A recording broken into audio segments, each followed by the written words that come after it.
Eu quero saudar os irmãos com a paz do Senhor Jesus e nós estamos aqui novamente no retorno para os estudos da Escola Bíblica Dominical,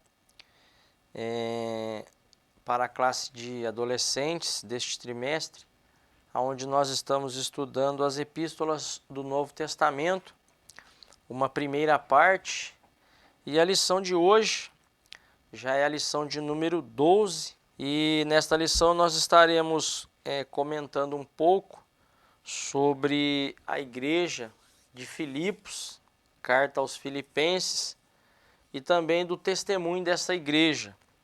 Então o título dessa lição, 12ª, de hoje é Filipenses, uma igreja de testemunho. E também temos o nosso textuário, que está na carta mesmo de Paulo aos Filipenses, o capítulo 3, versos 13 e 14, quando nos diz assim: Irmãos, quanto a mim, não julgo que haja alcançado, mas uma coisa faço, e é que, esquecendo-me das coisas que atrás ficam e avançando para as que estão diante de mim, prossigo para o alvo pelo prêmio da soberana vocação de Deus em Cristo Jesus. Alguns objetivos também que são propostos para serem alcançados nesta lição de hoje. E um primeiro objetivo é conhecer que o amor é um dom maior, saber que a esperança, a humildade e a santidade são deveres cristãos, num segundo objetivo, também a ser alcançado. E um terceiro objetivo é reconhecer que em Cristo está a plenitude da obediência e da humildade.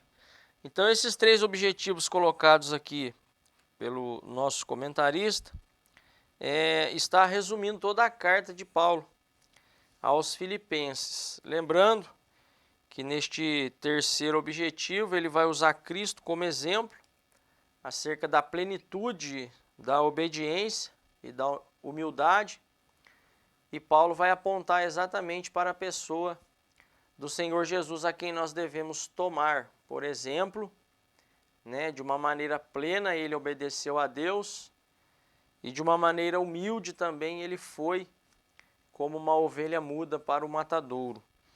Então é uma carta muito rica em conteúdo, muito rica em ensino. É uma carta que eu particularmente gosto muito e sempre que posso estou lendo esta carta ou me referindo a ela em alguns pontos, porque é uma carta muito proveitosa para o nosso crescimento espiritual.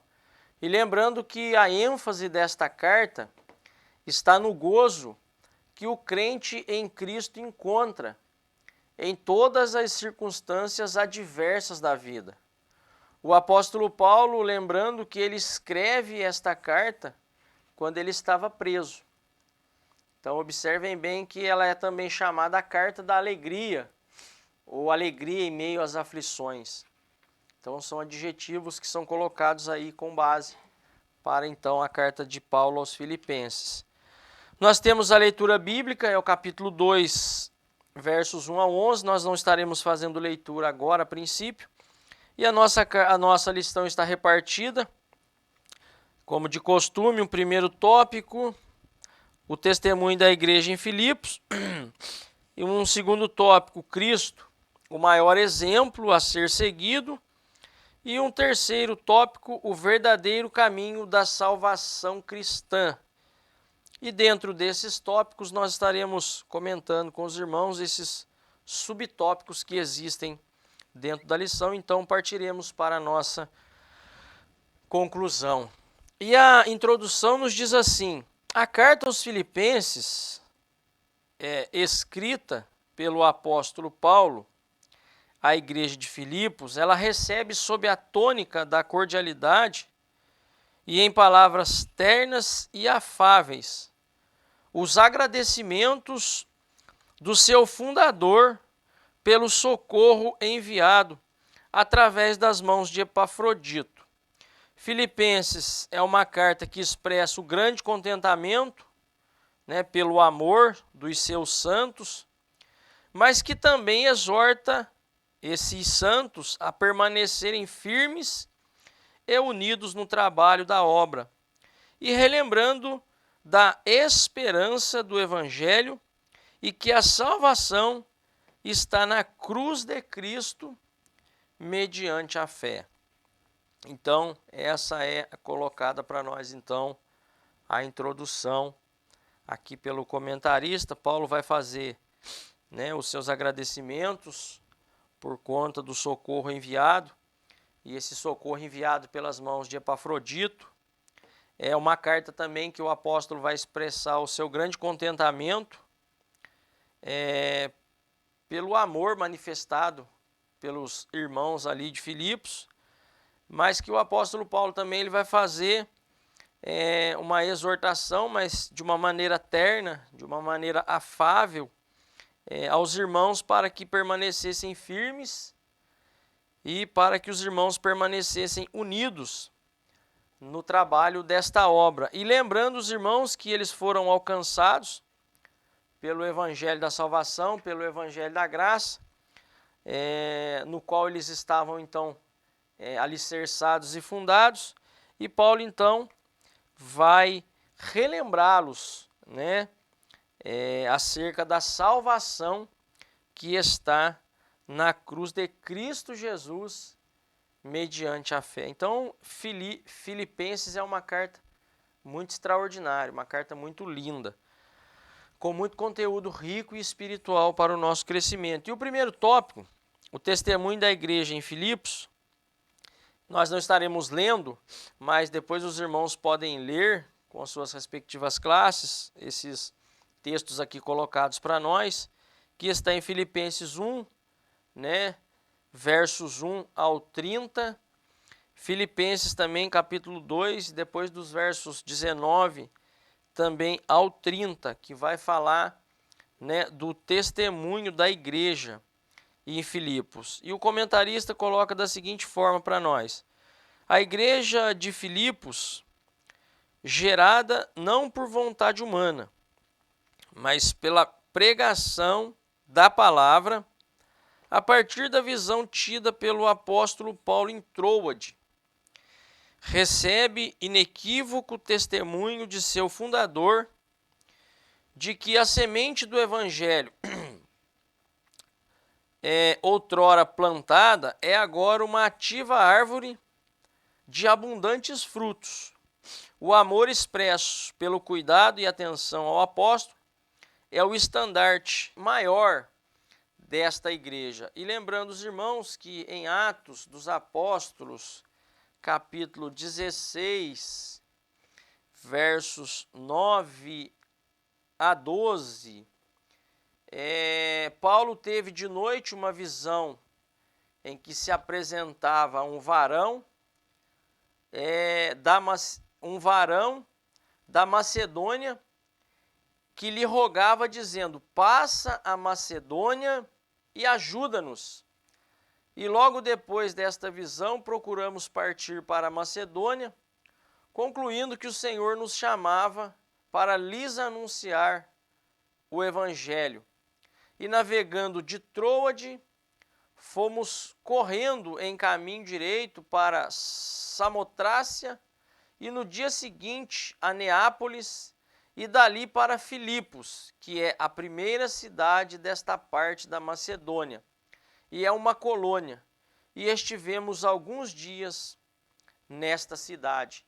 Então observem que Paulo teve esta visão, aonde ele foi convocado a atravessar a Macedônia e ajudar aqueles que estavam do outro lado, e então Paulo se apressa em obedecer essa visão recebida, e ele entendeu que ele estava sendo chamado para pregar o evangelho ali do outro lado, mediante esta visão que ele está tendo agora de um varão que se apresentava para ele à noite e dizia para que ele então atravessasse a Macedônia.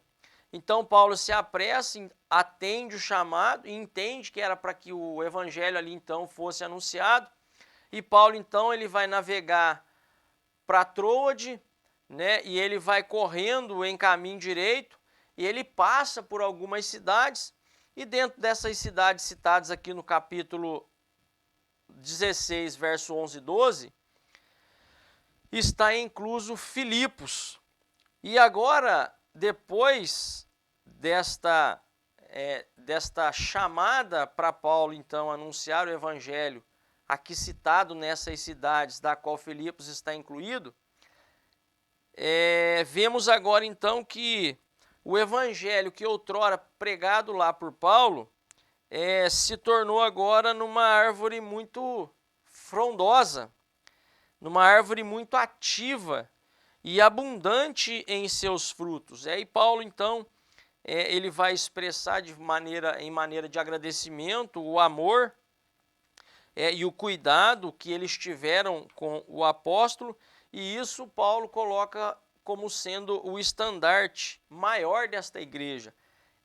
A maneira como eles receberam a palavra, e agora então a palavra caindo em terra boa, ela vai produzir, ela vai frutificar, e isso traz grande alegria e grande gozo para o apóstolo Paulo, e lembrando que ele estava preso quando ele escreve esta carta, mas sabendo agora então do estado espiritual e da maneira como os irmãos agora estão dando continuidade na obra, depois do anúncio do evangelho ou do evangelho pregado pelo apóstolo Paulo, isso então vai trazer um contentamento, uma satisfação para o apóstolo Paulo.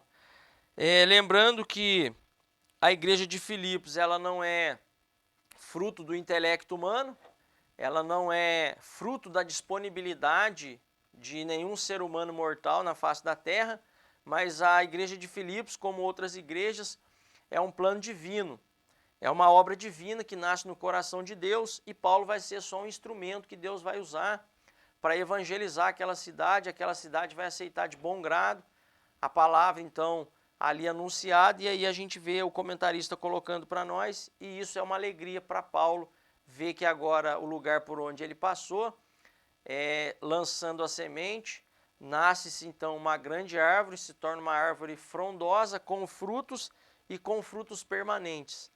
Então, isso é uma alegria para o apóstolo Paulo.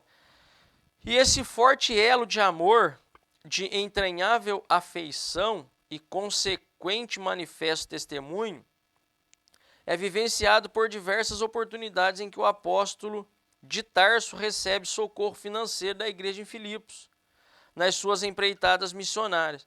Um testemunho que excede o pão enviado e fundamenta-se também na obediência, na equidade perante os homens e, sobretudo, na participação das aflições de Paulo, seja em suas prisões, defesa e confirmação do evangelho. Então agora é interessante, o comentarista coloca para nós este elo então agora entre os irmãos e Paulo.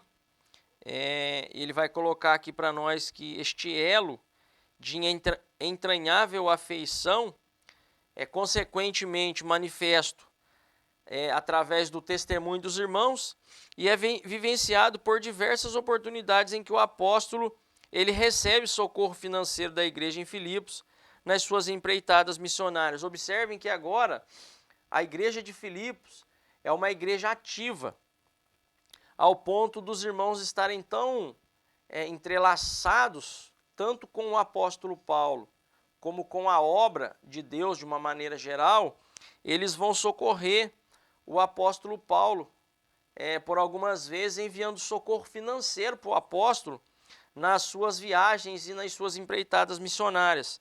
E isso mostra que o evangelho pregado pelo apóstolo surtiu efeito na vida dos nossos irmãos, e isso moveu eles a participarem não só do socorro financeiro, mas também deu a eles estrutura para permanecerem então ali firmados mediante as aflições, ele sendo participante das aflições de Paulo e também orando, rogando a Deus, suplicando a Deus por Paulo, Paulo estando em suas prisões e também defesa e confirmação do evangelho.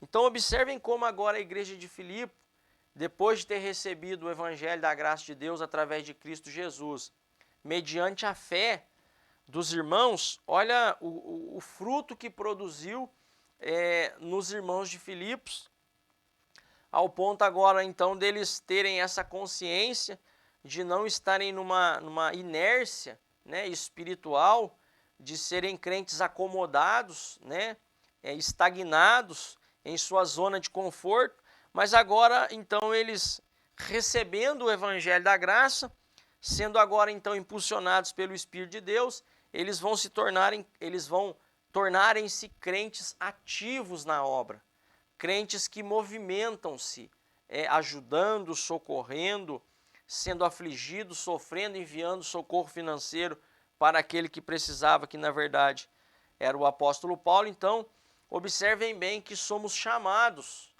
a sermos participantes, né, deste evangelho e colocando isso em prática, em testemunho, para que outros vejam então que a palavra de Deus anunciada a nós surtiu efeito e que hoje somos essa árvore que produzimos frutos, e o nosso fruto ele é um fruto que permanece, é abundante.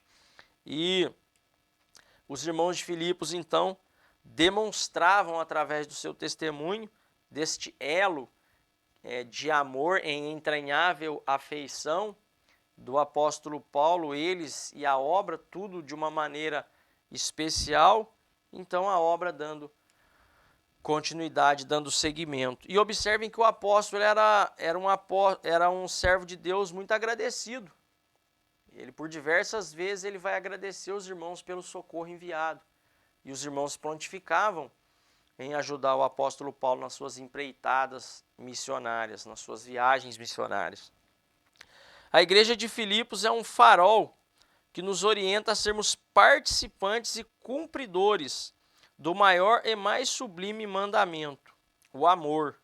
Um sentimento que não somente arde no peito, mas se estende por mãos e pés no socorro aos nossos irmãos em suas necessidades, no auxílio e provisão em particular da obra missionária e dos que lançam a boa semente do Evangelho. Então se resume agora nisso, como eu acabei de dizer para os irmãos anteriormente. Ela é agora a igreja de Filipe comparada a um farol que nos orienta a sermos participantes e cumpridores, né, do maior e mais sublime mandamento, o amor. E o amor é um sentimento que não somente arde no peito, mas se estende por mãos e pés no socorro aos nossos irmãos em suas necessidades, no auxílio, na provisão, em particular da obra missionária e dos que lançam a boa semente do Evangelho. Então isso está claro na igreja de Filipos. Este amor sendo manifesto pelos nossos irmãos, no auxílio, no socorro, suprindo necessidades, na provisão.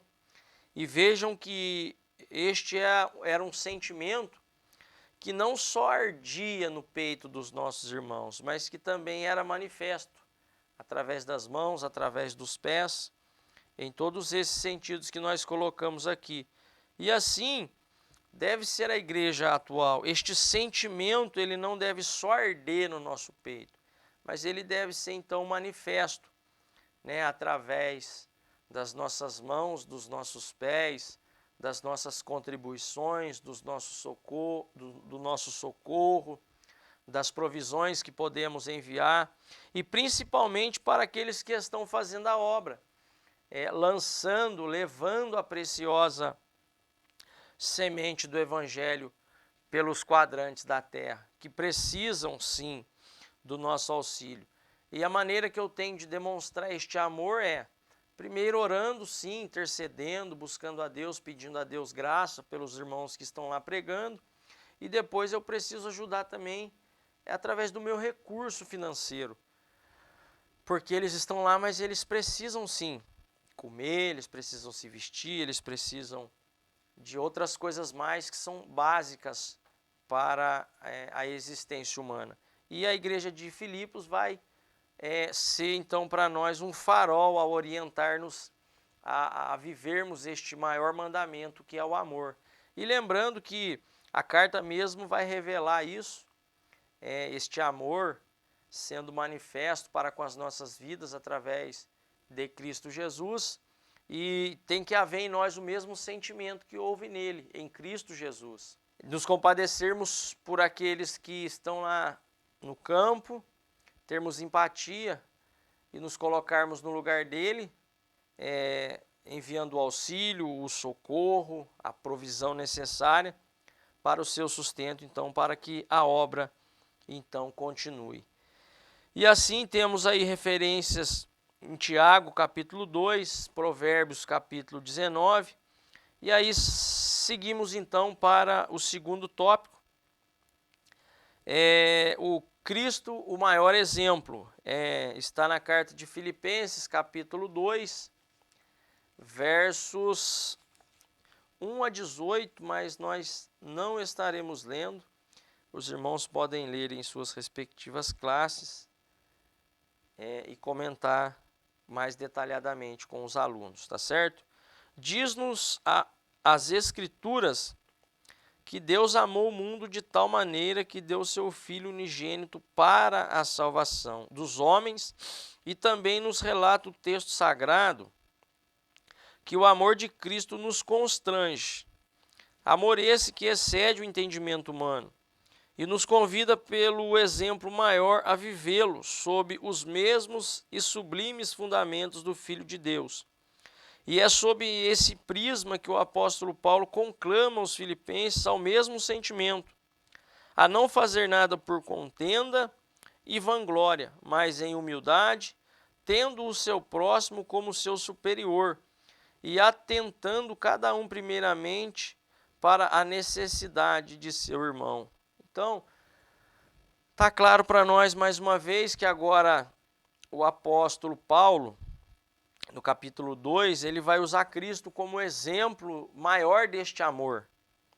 E ele vai usar, aqui o comentarista vai se referir a João 3,16, porque Deus amou o mundo, né, de uma maneira tal que ele deu seu Filho unigênito para a salvação, né, dos homens. E também nos relata o texto sagrado que este amor agora manifestado em Cristo, ele nos constrange, ou seja, eu não posso viver mais como vivia antes, não amando. Agora eu preciso aspirar a este amor. E aí Paulo vai fazer a exortação de que agora deveria de haver nos irmãos de Filipos este mesmo sentimento, e isso tinha que ser o fundamento e o prisma, né, entre os irmãos. E ele conclama aos irmãos para que vivam este mesmo sentimento. E a exortação para que os irmãos não fizessem nada por contenda e nem por vanglória, mas por humildade. E olha só, ele coloca agora como que eles deveriam de ter o próximo, o seu próximo, como sendo superior. E eles deveriam não de atentar mais, primeiramente, para aquilo que era propriamente seu, mas eles deveriam de atentar, primeiramente, para a necessidade do seu irmão. Ou seja, tendo meu irmão em estima, priorizando a necessidade do meu irmão, e assim fazendo, demonstrando este amor que foi derramado em meu coração. E aí a gente pode ir para textos bíblicos que estão selecionados aqui, mas fica aí a critério dos irmãos estarem comentando e usando essas referências, né, nas suas respectivas classes. Um sentimento e maior exemplo foi trazido pelo próprio Jesus, o qual deixou o resplendor da sua glória, tomou a forma vil, aqui não é pejorativo, forma humana, E num ato de amor, humildade e obediência ao Pai, se deu em morte e morte de cruz, vertendo o seu sangue puro para a nossa salvação.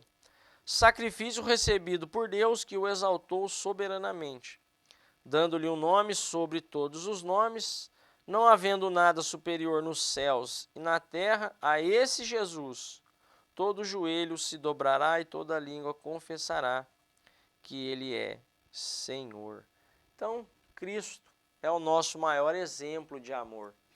E lembrando que em João capítulo 13, ele vai demonstrar também este amor quando ele lava os pés dos discípulos, sendo o Senhor, tanto do céu como da terra, ensinando, né, a humildade para os seus discípulos ali, antes de ir para o jardim do Getsêmani, então ser preso, e depois passar por tudo que passou, e depois crucificado, e por fim morto. Mas ele reúne os seus discípulos, pega uma toalha, uma bacia com água e vai lavar os pés dos discípulos. E aí Pedro acha aquilo, não acha aquilo muito certo, né? E diz para o Senhor, mas o Senhor fazendo isso, quando deveríamos nós estarmos fazendo isso, aí Jesus diz, Pedro, o que eu faço agora você não entende, mas você vai entender. E aí Pedro então já, como sempre afoito, né, já queria tomar um banho logo, mas observem bem que nós queremos destacar aqui a humildade do Senhor Jesus e a maneira como ele fazia isso com amor, com a intenção de ensinar. E ele, em Filipenses, na carta aos Filipenses, a gente vai ver que ele deixou todo o esplendor da sua glória e ele se fez homem, habitou entre nós, ele foi obediente, ele foi humilde, né? Verteu ali o seu sangue até a última gota, um sangue puro, um sangue sem mancha, um sangue sem mácula, para nos trazer tamanho benefício, a salvação da nossa alma. E lembrando que ele foi como uma ovelha muda para o matadouro. Isso mostra uma plenitude de humildade e obediência ao mesmo tempo. Ele foi como uma ovelha muda e em obediência ao Pai, deixando para nós este exemplo. Mas observem bem que Deus, o Pai, depois de o ter recebido no céu, né, exaltou-o soberanamente, de uma maneira extraordinária, e lhe deu um nome que é sobre todo nome, e que não há nada superior na terra, nos céus e nem na terra. E aí a esse Jesus, a quem Deus exaltou soberanamente, todo joelho se dobrará e toda língua confessará que ele é Senhor.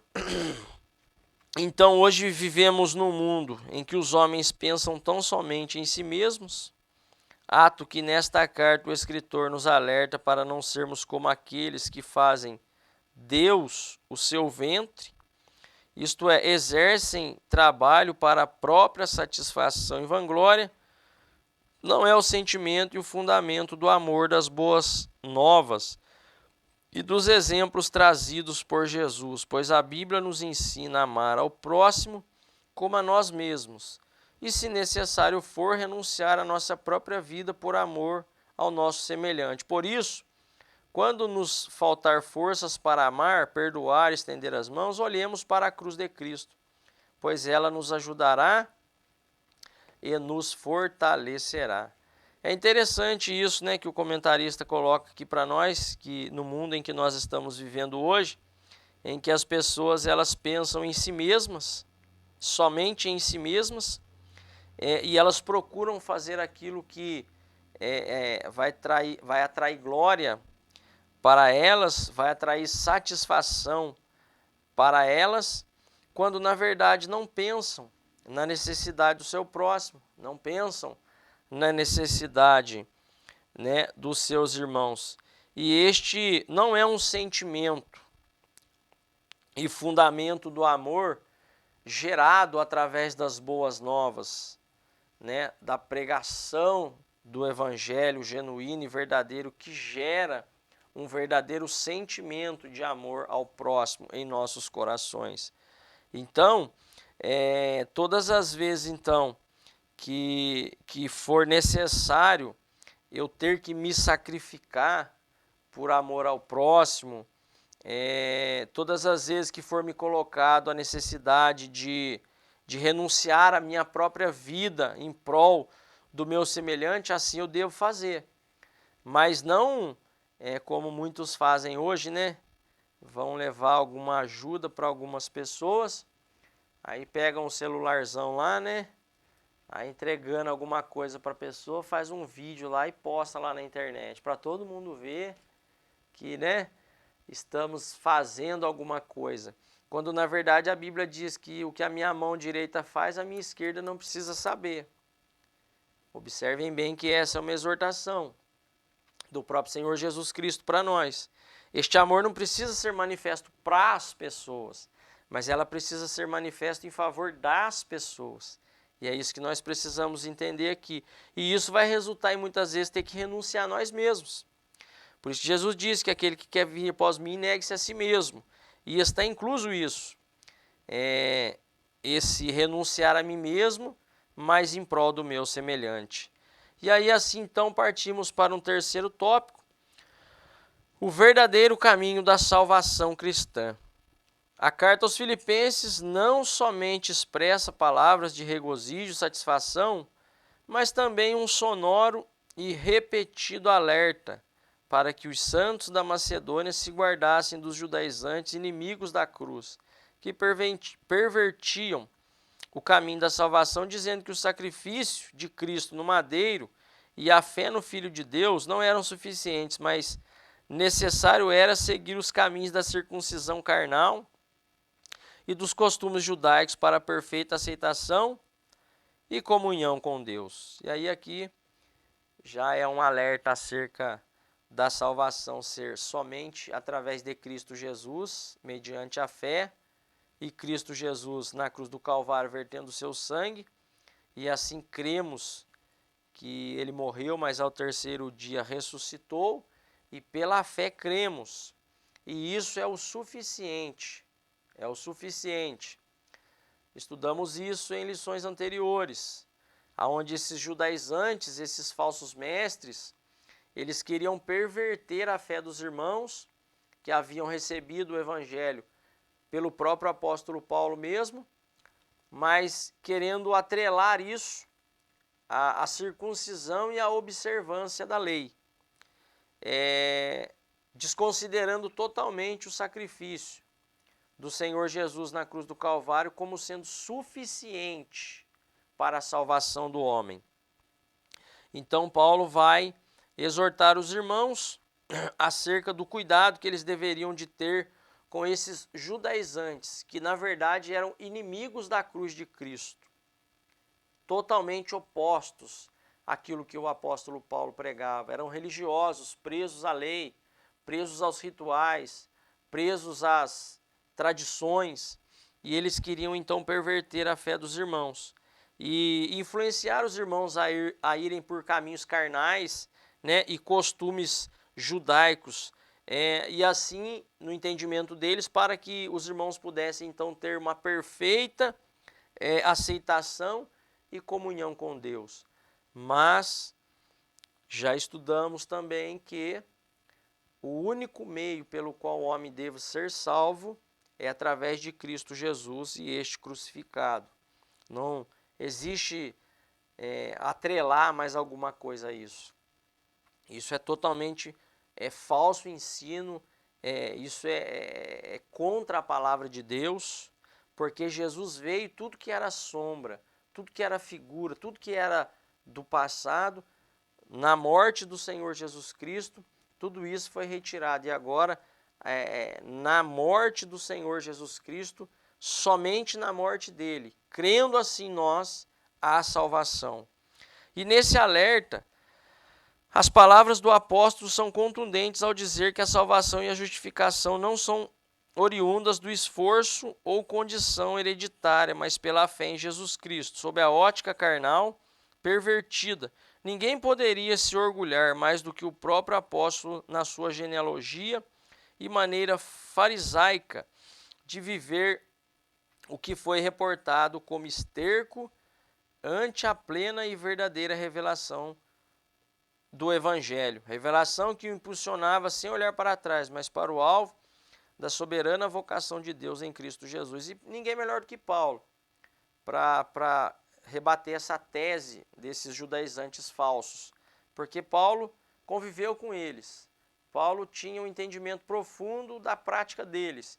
E agora, então, tendo um encontro real com o Senhor Jesus no caminho de Damasco, ninguém melhor do que Paulo para expor para os irmãos que tudo aquilo que os judaizantes colocavam eram doutrinas falsas, mas que a verdadeira salvação ela vem através de Cristo Jesus. E observem que tudo que Paulo aprendeu lá no farisaísmo, ele vai considerar como esterco, como lixo.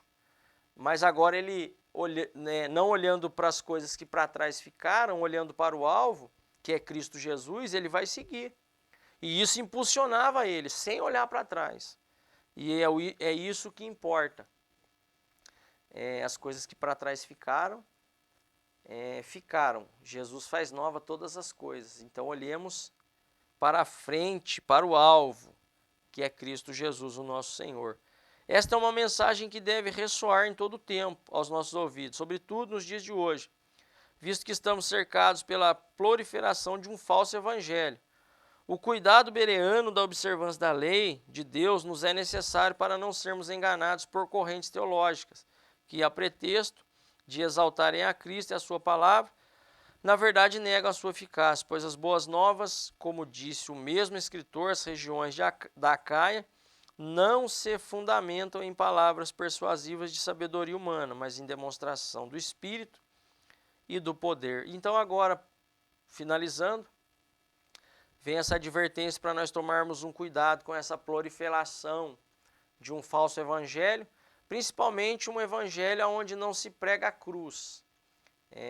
Principalmente uns evangelhos que a gente vê por aí, evangelho de autoajuda, esse evangelho chamado evangelho da prosperidade, que não requer das pessoas uma abnegação, uma renúncia. Então, é dentro desse ponto que vem essa exortação e que nós precisamos tomar esse cuidado e sermos como os crentes bereanos, porque esses que assim pregam e esses que assim ensinam, eles até têm um pretexto de que exaltam a Cristo e a sua palavra, mas na verdade eles negam a eficácia do Evangelho. Então essa exortação é muito importante para esses dias que nós estamos vivendo, aonde se prega um Evangelho que não há necessidade de mudança de vida, de mudança de pensamento, de mudança de coração. Ora, se é o Espírito Santo que convence o homem do pecado, da justiça e do juízo, pois é este mesmo Espírito que vai trabalhar neste homem agora, então, mudado, transformado pelo poder da palavra de Deus, e agora ele passa agora, então, também a ter este cuidado com relação a esses evangelhos que se pregam por aí. E o próprio apóstolo Paulo vai dizer que ele mesmo, ou um anjo do céu, descesse e pregasse outro evangelho além deste, que o apóstolo Paulo estava pregando, seria considerado anátema. Até porque o evangelho que Paulo pregava, ele não consistia em palavras persuasivas de sabedoria humana, mas as palavras que Paulo pregava, elas vinham acompanhadas de demonstração do Espírito Santo e de poder. E aí isso nós vemos na primeira carta de Coríntios, capítulo 2, versos 4 e 5, mas depois os irmãos podem ler em suas respectivas classes. E assim partimos para a conclusão. As Sagradas Letras nos convidam a sermos imitadores de Deus, amando como Cristo nos amou. Tal sentimento para com o nosso semelhante deve ultrapassar um mero ato de consternação e, sobretudo, tomar contornos de ajuda, nos estender das mãos. Aprendemos também que a salvação é alcançada mediante a fé no Filho de Deus, e não por esforço humano. Contudo, essa graça não nos convida à inércia, mas a prosseguir em direção ao nosso descanso, tendo no Filho de Deus, Jesus Cristo, o nosso maior exemplo. E observem que hoje tudo culmina para que deixemos de olhar para o nosso maior exemplo, que é Cristo Jesus. Então, fica também uma exortação para nós. Vamos deixar de olhar para os lados. Vamos olhar para Jesus, o nosso Senhor. E que agora este amor em nós, ele não fique só ardendo em nossos corações, mas que eles sejam, como na igreja de Filipos, colocado em prática através das nossas mãos, através dos nossos pés, e assim sejamos participantes desta obra tão maravilhosa que o Senhor Jesus Cristo deixou para nós darmos continuidade na terra. Então, assim que Deus em Cristo nos abençoe, e assim finalizamos mais uma lição, a lição de número 12, onde tem por título Filipenses, uma igreja de testemunho. Que Deus abençoe os irmãos em Cristo Jesus. Amém.